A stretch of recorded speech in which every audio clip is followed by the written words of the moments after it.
नमस्कार जय जगन्नाथ शुभ सकाळ आसंत नजर पकाइबा आज केतेगुड़िए गुरुत्वपूर्ण खबर उपरे। ता पूर्व वीडियो गोटे लाइक करी चैनल को सब्सक्राइब करी पाखरे थिबा बेल आइकन दबे ऑल पर ऑन करी रखंतु जाद्वारा जेबे जे कोन लेटेस्ट ब्रेकिंग न्यूज आपण माने हम चैनल माध्यम रे पाई परिबे। चलंतु आ वीडियो न करे वर्तमान खबर उपरे नजर क्रिटिकल केयर ब्लॉक रु जंत्रपाति चोरी। बरगढ़ जिला मुख्य चिकित्सालय परिसर रही क्रिटिकल केयर ब्लॉक रु जंत्रपाति चोरी घटना हईचई सृष्टि करिछि। पुलिस यार थलकूल पाई पारि नथिबा बेले आम आदमी पार्टी यार उच्चस्तरीय तदंत सहित दृढ़ कार्यानुष्ठान दाबी करिछि। एही क्रम रे बुधवार एएपी पक्षरु बरगढ़ जिलापाल एक दाबीपत्र प्रदान करा जायछि। परवर्ती खबर केंद्र सरकार बड़ निष्पत्ति। प्रधानमंत्री नरेंद्र मोदी अध्यक्षतार केंद्र कैबिनेट बुधवार सरकारी मेडिकल कॉलेज और हॉस्पिटल गुड़िकर उन्नति और संप्रसारण पर सीएसएस फेज 3 आय को अनुमोदन देछि। यह अधीन 5023 एमबीबीएस और 5000 पीजी सीट वृद्धि करा जिवो, जेउथिपाई प्रति सीट पर खर्च सीमा 1.5 कोटी टंका निर्धारित होइछि। परवर्ती खबर रेल कर्मचारी को सरकार बड़ उपहार। केंद्र कैबिनेट रेल कर्मचारी को एक बड़ उपहार देछि। बुधवार अनुष्ठित एक बैठक में प्रधानमंत्री नरेंद्र मोदी नेतृत्व में केंद्रीय कैबिनेट 10.91 लाख रु अधिक रेल कर्मचारी को 78 दिन बोनस भाव में 1865.68 कोटी टंका प्रदान करने को अनुमोदन करिछि।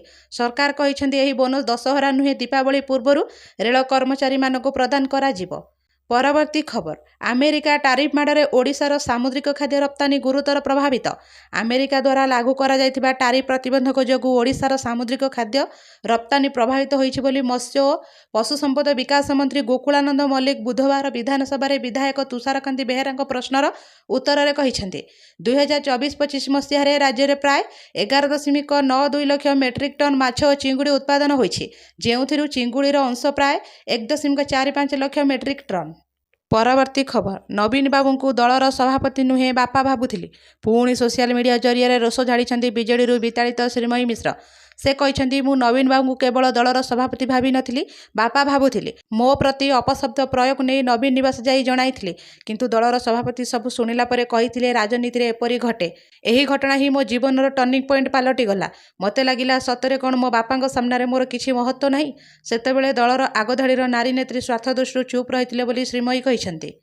परवर्ती खबर ब्लॉक कार्यालय सम्मुख में शक्ति प्रदर्शन कले मिशन शक्ति महिला।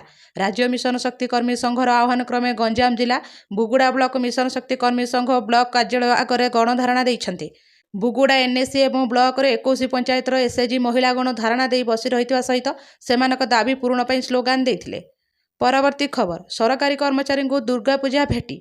दुर्गा पूजा पूर्व सरकारी कर्मचारी को मिला खुशी खबर, बढ़िला महंगा भत्ता। त्रिपुरा मुख्यमंत्री डॉक्टर माणिक साहा त्रयोदश विधानसभा शेष अधिवेशन समाप्ति में समस्त राज्य कर्मचारी एवं पेंशनभोगी महंगा भत्ता डीए और महंगा रिलीफ 300 वृद्धि घोषणा करिसेंति। परवर्ती खबर सरकारी कर्मचारी छुट्टी बातिल। मालकानगिरी जिले में सरकारी कर्मचारी छुट्टी बातिल करा जायछि। आसंता 28 तारिख पर्यंत समस्त कर्मचारी छुट्टी बातिल करिसेंति जिला प्रशासन।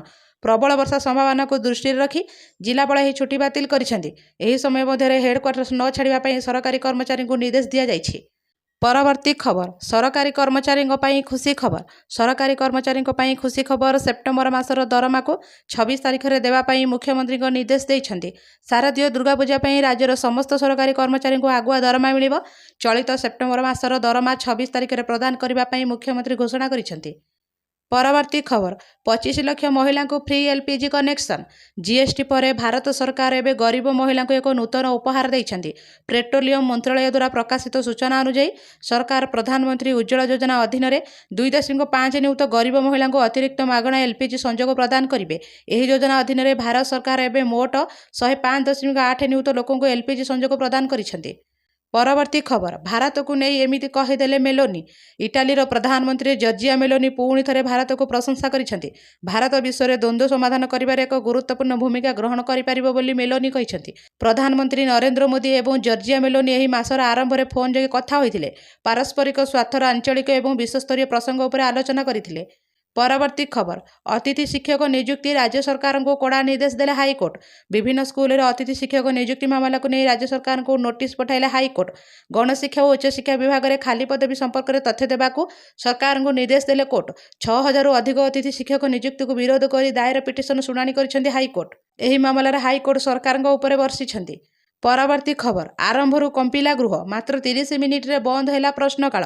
ବିଧାନସଭା ଆରମ୍ଭରୁ ପୁଣି ବିରୋଧୀଙ୍କ ହଟ୍ଟଗୋଳ ହେତୁ ଗୃହକୁ 11:30 ପର୍ଯ୍ୟନ୍ତ ମୁଲତବୀ କରାଯାଇଛି। ଗୃହ ଆରମ୍ଭରୁ ମଝିକୁ ଆସି ହୋହଲ୍ଲା କରିଥିଲେ କଂଗ୍ରେସ ନେତା। ରାଜ୍ୟରେ ନାରୀ ଅସୁରକ୍ଷିତ ଓ ନାରୀ ନିର୍ଯାତନା ବୃଦ୍ଧି ନେଇ ଚାଲିଥିଲା ନାରାବାଜି। ଆଇନ ଶୃଙ୍ଖଳା ପ୍ରସଙ୍ଗରେ ବିରୋଧୀ ପ୍ରଶ୍ନ ଉଠାଇଥିଲେ। ପରବର୍ତ୍ତୀ ଖବର ରୁଷିଆ ୟୁକ୍ରେନ ଯୁଦ୍ଧ ବନ୍ଦ ନ ହେବା ପଛରେ ଭାରତକୁ ଦୋଷ ଦେଲେ ଟ୍ରମ୍ପ। ଭାରତକୁ ପୁଣି ବିଶ୍ୱସ୍ତରରେ ନିନ୍ଦା କଲେ ଆମେରିକା ରାଷ୍ଟ୍ରପତି ଡୋନାଲ୍ଡ ଟ୍ରମ୍ପ। ଦୀର୍ଘ ଦିନରୁ ଚାଲିଥିବା ରୁଷିଆ ୟୁକ୍ରେନ ଯୁଦ୍ଧ ପାଇଁ ଭାରତକୁ ଦାୟୀ କଲେ ଟ୍ରମ୍ପ। ଏପରିକି ଚୀନକୁ ମଧ୍ୟ କଡ଼ା ସମାଲୋଚନା କଲେ। ଭାରତ ଓ ଚୀନ ଅଶୋଧିତ ତୈଳ ପାଇଁ ରୁଷିଆ ଉପରେ ନିର୍ଭର କରିଥାନ୍ତି। ଦୁଇ ଦେଶରେ ଯୁଦ୍ଧ ଆରମ୍ଭ ହେବା ଆଗରୁ ମଧ୍ୟ ଭାରତ ରୁଷିଆଠାରୁ ତୈଳ ଆଣୁଥିଲା। ପରବର୍ତ୍ତୀ ଖବର ସତର୍କ ରୁହ, ମାଡ଼ି ଆସୁଛି ଝଡ଼ ବର୍ଷା। କେନ୍ଦ୍ରୀୟ ବଙ୍ଗୋପସାଗର ଆଉ ଏକ ଲଘୁଚାପ କ୍ଷେତ୍ର ସୃଷ୍ଟି ହେବାର ସମ୍ଭାବନା ରହିଛି। ଏହା ଧୀରେ ଧୀରେ ପଶ୍ଚିମ ଆଡ଼କୁ ଗତି କରିବ। 26 ତାରିଖ ସୁଦ୍ଧା ଘନୀଭୂତ ହୋଇ ଅବପାତର ରୂପ ନେବ। 27 ସୁଦ୍ଧା ଦକ୍ଷିଣ ଓଡ଼ିଶା ଓ ଉତ୍ତର ଆନ୍ଧ୍ର ଅତିକ୍ରମ କରିବ। ଲଘୁଚାପ ପ୍ରଭାବରେ ଆହୁରି 4 ଦିନ ବର୍ଷା ସମ୍ଭାବନା ରହିଛି। ସାରା ରାଜ୍ୟରେ ବିଜୁଳି ଘଡ଼ଘଡ଼ି ସହ ବର୍ଷା ନେଇ ସତର୍କତା ଜାରି କଲା ଆଞ୍ଚଳିକ ପାଣିପାଗ ବିଭାଗ। ଏହା ଥିଲା ଆଜିର ଟପ୍ 10 ବ୍ରେକିଂ ନ୍ୟୁଜ୍। ଯଦି ଆପଣମାନଙ୍କୁ ଆମ ଭିଡ଼ିଓଟି ଭଲ ଲାଗିଛି ତାହେଲେ ଭିଡ଼ିଓଟିକୁ ଲାଇକ୍ କରିବା ସହିତ ଭିଡ଼ିଓଟିକୁ ସାଙ୍ଗମାନଙ୍କ ସହିତ ବହୁ ମାତ୍ରାରେ ସେୟାର କରନ୍ତୁ। ଆପଣ ଯଦି ଆମ ଚ୍ୟାନେଲ ପାଇଁ ନୂଆ ଅଛନ୍ତି ତାହେଲେ ଚ୍ୟାନେଲକୁ ଏବେ ସବସ୍କ୍ରାଇବ୍ କରି ପାଖରେ ଥିବା ବେଲ୍ ଆଇକନକୁ ଦାବି ଅଲ୍ ଉପରେ ଅନ୍ କରି ରଖନ୍ତୁ, ଯାହାଦ୍ୱାରା ଯେବେ ବି ଯେକୌଣସି ଲାଟେଷ୍ଟ ବ୍ରେକିଂ ନ୍ୟୁଜ୍ ଆପଣମାନେ ଆମ ଚ୍ୟାନେଲ ମାଧ୍ୟମରେ ସର୍ବପ୍ରଥମେ ପାଇପାରିବେ। Bureau report, D news Odia.